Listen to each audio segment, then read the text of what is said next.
Good evening students. Last time मैंने आपको एक फ्लो चार्ट बताया था किस तरीके से ओगोनियम से ओवम बनता है। आज मैं आपको डिटेल में उसको समझाऊंगी कि कैसे ओगोनियम से सेकेंडरी oocyte तक बनता है और ओव्यूलेशन की क्रिया होती है। लास्ट डायग्राम में ये फर्स्ट पोलर बॉडी यहाँ पे लिखा हुआ रह गया था, आप इसे लिख लीजिएगा। ये फर्स्ट पोलर बॉडी, पहला ध्रुवीय काय, और ये सेकंड पोलर बॉडी हम इसको कह देते हैं। अब चलिए हम बात आगे करते हैं अंडजनन पे। अंडजनन यानी oogenesis।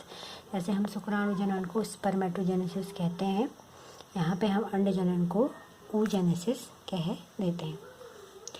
तो मादा युग्मक के निर्माण को oogenesis कहते हैं। यह शुक्राणुजनन से भिन्न होता है। स्पर्मेटोजेनेसिस से हमारा oogenesis थोड़ा अलग होता है। देखिए, oogenesis भ्रूणीय विकास के समय आरंभ हो जाता है। किसका भ्रूणीय विकास? अगर भ्रूण मादा है, मादा भ्रूण के अंडाशय में, ध्यान से इसको सुनिए, मादा भ्रूण के अंडाशय में लाखों की संख्या में मादा युग्मक मातृ कोशिका, जैसे पीछे हमने टेस्टिस में पढ़ा था शुक्राणु मातृ कोशिका, वैसे यहाँ से क्या कहते हैं, मादा युग्मक मातृ कोशिका, जिसे ओगोनिया हम कहते हैं, बन जाती है। कहने का मतलब क्या है कि जब कोई भी लड़की माता के गर्भ में भ्रूण रूप में होती है तो उस भ्रूण की जो ओवरी विकसित हो रही होती है उसमें उसी टाइम पे बर्थ से पहले लाखों मादा युग्मक मातृ कोशिका यानी ऐसी सेल्स जिनसे मादा युग्मक बनेगा, जिन्हें हम oogonia कहते हैं, वो डेवलप हो चुकी होती हैं। बेटी के जन्म के बाद oogonia नहीं बनता। जब बच्चे का जन्म हो जाता है, गर्ल चाइल्ड का बर्थ हो जाता है, उसके बाद oogonia नहीं बनेगी। ये आपको बिल्कुल याद रखना है। जबकि आपको पता है स्पर्मेटोजेनेसिस में स्पर्मेटोगोनिया बर्थ के बाद बनने स्टार्ट हुए थे। कब? जब नर में या बॉयज़ में प्यूबिट्री का आरंभ हो जाता है। नेक्स्ट, oogonia से अंडकोशिका बननी है। देखिए, हमें पता है कि oogonia से क्या बननी है, अंडकोशिका बननी है। तो इस oogonia में देखिए, दूसरी इंटरेस्टिंग बात सुनिए, इस oogonia में आप जानते हो ये एक जनन सेल है, यानी जनन सेल में हमेशा अर्धसूत्री विभाजन होता है। और मैंने आपको होमवर्क भी दिया था, इसीलिए दिया था कि अर्धसूत्री विभाजन की जो डिफरेंट फेजेस होती हैं उनके बारे में आपको थोड़ा जानकारी रहे। और आप जानते हो कि अर्धसूत्री विभाजन की 2 फेज होती हैं, अर्धसूत्री फर्स्ट और अर्धसूत्री विभाजन सेकेंड। तो अर्धसूत्री विभाजन इसमें स्टार्ट हो जाता है। कब स्टार्ट हो जाता है? प्रीनेटल यानी जन्म से पहले। दूसरा पॉइंट इंपॉर्टेंट है, oogonia से अंडकोशिका बननी है अतः मादा भ्रूण में ही oogonia में अर्धसूत्री विभाजन आरंभ हो जाता है। ठीक है, अर्धसूत्री विभाजन के 2 चरण होते हैं, फर्स्ट और सेकंड, आपने पढ़ा है।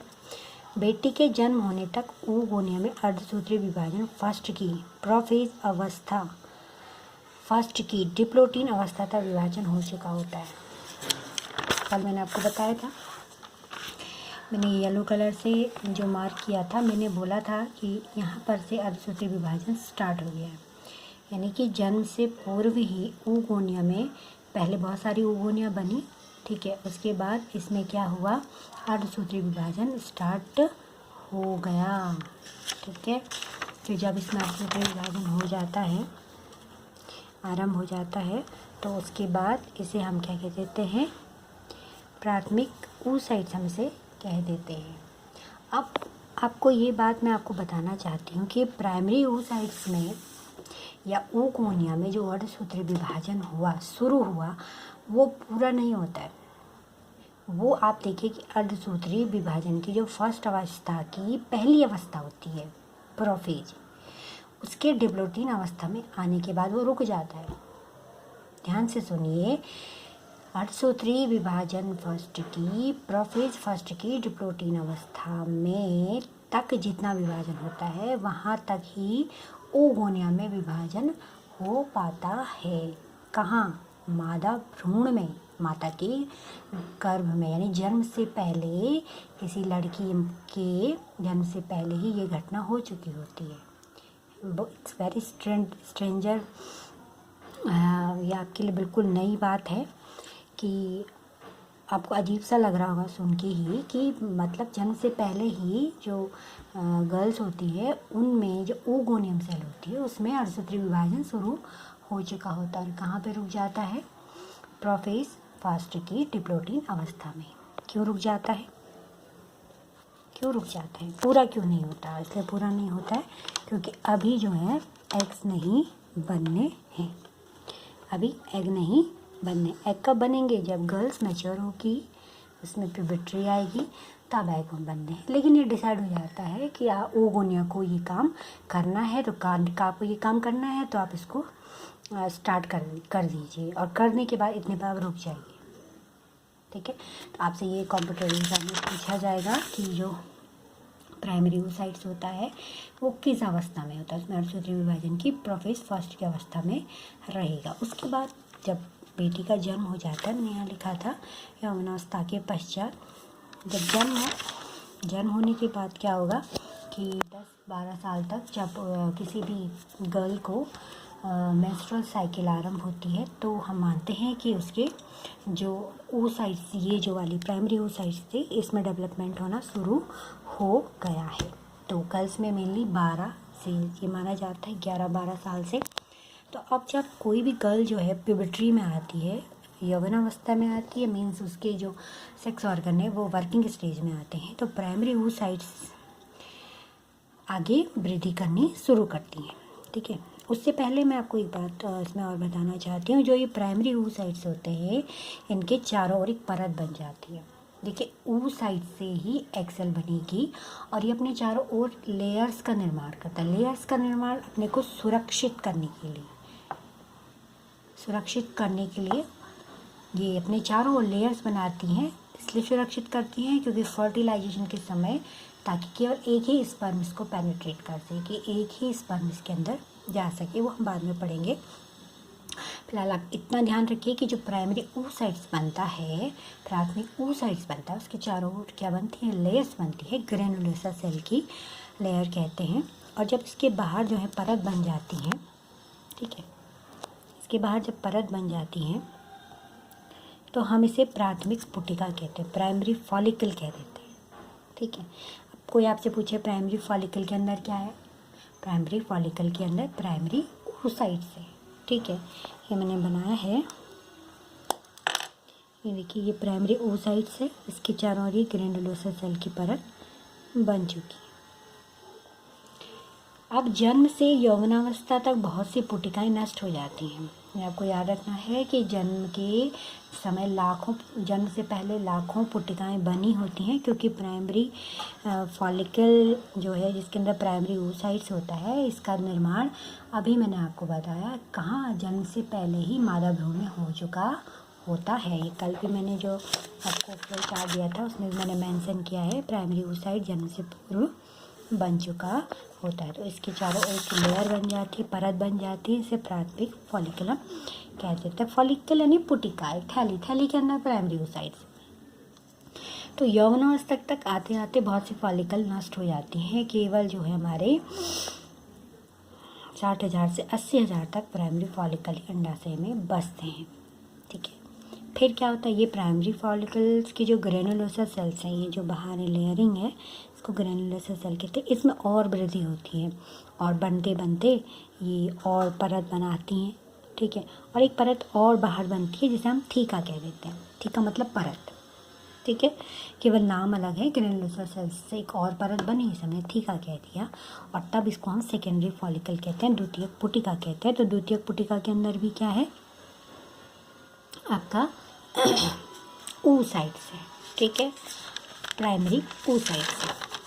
फिर देखिए, द्वितीयक पुटिका में फिर वृद्धि से तृतीयक पुटिका बनती है, और इस तृतीयक थर्ड यानी ग्रेनुलोसा सेल फिर वृद्धि करती है और सेल बड़ी होती है, तब इसके अंदर एक द्रव से भरी गुहा पाई जाती है। यानी इस ये जो पुटिका है इसके अंदर एक द्रव से भरी गुहा बन जाती है, जिसे हम एंट्रम कह देते हैं। ठीक है, तो फिर थीका, जो बाहरी थीका परत है, भी दो भागों में बढ़ जाती है, आंतरिक और बाह्य। आंतरिक को कहते हैं थीका इंटरना, बाह्य को कहते हैं थीका एक्सटर्नल। इस अवस्था में तृतीयक पुटिका पूर्ण रूप से विकसित हो जाती है और इसी समय अर्धसूत्री विभाजन की प्रथम प्रावस्था भी पूर्ण हो जाती है।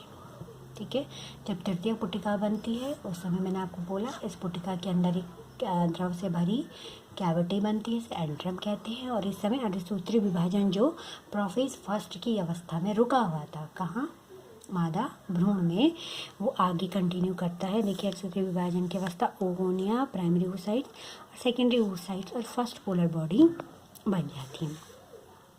अर्धसूत्री विभाजन में आप यहाँ पे देखिए 2 असमान अगुणित कोशिकाएं बनती हैं। ये आपको मैंने बताया था, एक छोटी और एक बड़ी। ये समान नहीं है, ये छोटी और बड़ी। क्यों छोटी बड़ी बनती हैं? क्योंकि प्राइमरी oocytes का जितना जीव द्रव्य है वो सेकेंडरी oocytes को मिल जाता है। सेकेंडरी oocytes से फर्स्ट पोलर बॉडी को जीव द्रव्य बहुत कम मिलता है, क्योंकि इसने जो है एग सेल बनानी है और एग से भ्रूण बनेगा। ठीक है, आप जानते हो स्पर्म के पास जीव द्रव्य बिल्कुल नहीं होता है। स्पर्म की संरचना अगर आप देखेंगे उसके पास जीव द्रव्य नहीं होता है, तो जो विकसित हो रहा हुआ भ्रूण होगा उसको सारा का सारा जीव द्रव्य कहाँ से चाहिए? एग सेल से। तो अगर ये प्राइमरी oocyte 2 बराबर भागों में जीव द्रव्य को बांट दे तो इसके पास बहुत कम जीव द्रव्य रहेगा। इसलिए ये क्या करती है? एक छोटा पोलर बॉडी बनाती है। पोलर बॉडी का क्या होता है इसके बारे में कुछ कंफर्म नहीं है, ये नष्ट होती है नहीं होती है इसके बारे में अभी कुछ कंफर्म नहीं है। लेकिन एक जो बड़ी सेल बनती है, लेकिन दोनों में गुणसूत्र हैप्लॉइड हो गए हैं। अर्धसूत्री विभाजन फर्स्ट की अवस्था में आप जानते हो गुणसूत्र आधे आधे हो जाते हैं, तो हैप्लॉइड सेल्स बनती हैं 2 अनिश्चल, एक छोटी जिसे हम प्रथम ध्रुवीय इकाई कहते हैं और एक बड़ी जिसे हम द्वितीय oocytes कहते हैं। सेकेंडरी oocytes में पर्याप्त मात्रा में पोषक तत्व युक्त जीव द्रव्य होता है जो उसको प्राइमरी oocytes से मिलता है। ठीक है, तो तृतीय पुटिका में सेकेंडरी oocytes आ जाता है और तो तृतीय पुटिका फिर वृद्धि करके ग्राफियन पुटिका बनाती है। सेकेंडरी oocytes के बाहर फिर एक परत और बनती है जिसे जोना पैलिसिडा कहते हैं। जोना सेलुलर पैलिसिडा वो परत होती है जो लास्ट तक इसमें रहती है और इसी को भेद करके ही जो है स्पर्म अंदर प्रवेश करता है। अब जब इतना सारा विकास इसमें हो जाता है तो ग्राफियन पुटिका फट जाती है, सेकेंडरी oocytes बाहर निकलता है। इस घटना को अंडोत्सर्ग कहते हैं। तो फीमेल की ओवरी से 14वें दिन में जो एग बाहर निकलता है उसको हम सेकेंडरी oocytes कहते हैं, वो अंड कोशिका नहीं कहलाता है। अगर आपसे पूछा जाए प्रॉपर वे में कि वो जो अंडोत्सर्ग में रिलीज होता है उसको क्या कहेंगे, तो वो क्या है? सेकेंडरी oocytes है। ठीक है, तो आज मैं आपको अंडोत्सर्ग तक पढ़ा रही हूँ, नेक्स्ट मैं कल कंटिन्यू करूँगी। हम धीरे धीरे चलेंगे, अब इसमें बहुत सारे डायग्राम हैं, इसको आराम से करेंगे ताकि आपको ये बहुत अच्छे से समझ आए। Thank you.